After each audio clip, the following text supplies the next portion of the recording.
Further debate. Recognize a member from Reimburse. Okay, thank you very much, Mr. Speaker. And it's my pleasure to add my voice to the debate today. And I really want to focus in on what matters in Huron-Bruce and how their concerns absolutely support our leader, Patrick Brown's motion today. And I want to thank my colleagues who have already made some very good points today. And the reality is, Ontario ratepayers should be irate about the $1.25 billion per year in electricity that we send to the United States for rock-bottom prices. The results of this Liberal government's record on hydro prices is absolutely heart-wrenching when we know and see the impacts in our riding. We have heard countless stories of businesses that have packed up and left Ontario, and one key reason is their hydro prices. We have heard of stories of Ontarians who cannot keep their lights on or heat their homes.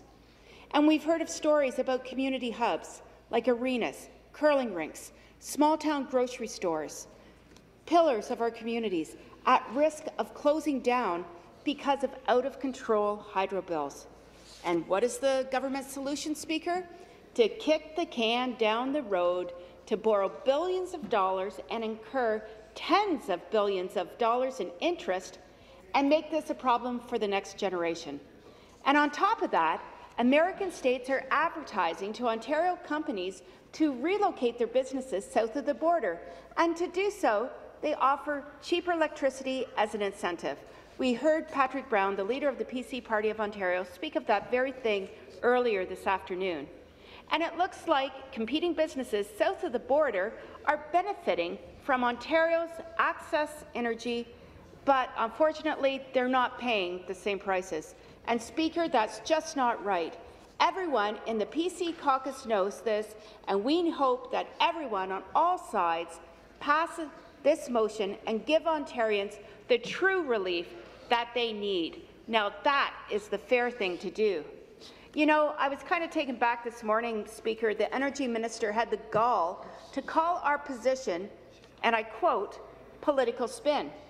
But I ask, Speaker, if we truly got our electricity at the cheapest cost, at the cheapest time, then why on earth have our hydro rates skyrocketed? Maybe it's because we have built too much generation capacity. So maybe it's actually the Minister of Energy who is guilty of spin. For instance, if I bought 6 cars, but only drove the car with the cheapest fuel or the best gas fuel economy every day, that doesn't change the fact that I still bought 5 cars that I didn't need. Meanwhile, because I have extra cars on hand, my neighbour is really happy because I let him use one of my cars at a loss. That's what's happening with our energy today in Ontario. And sadly, in this case, in Ontarians' case, it wasn't too many cars that we bought. I have to suggest to you, it was too many industrial wind turbines forced on unwilling communities. And in my riding, the great riding of Huron-Bruce, the cost is not only $1.25 billion per year in wasted energy going to the States, but it's also the altered landscape and the health impacts that have plagued the residents of my riding. This government still has not brought forward sufficient regulations for setbacks or for infrasound testing.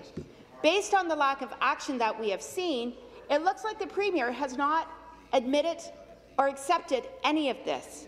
Or worse, she just chooses not to care.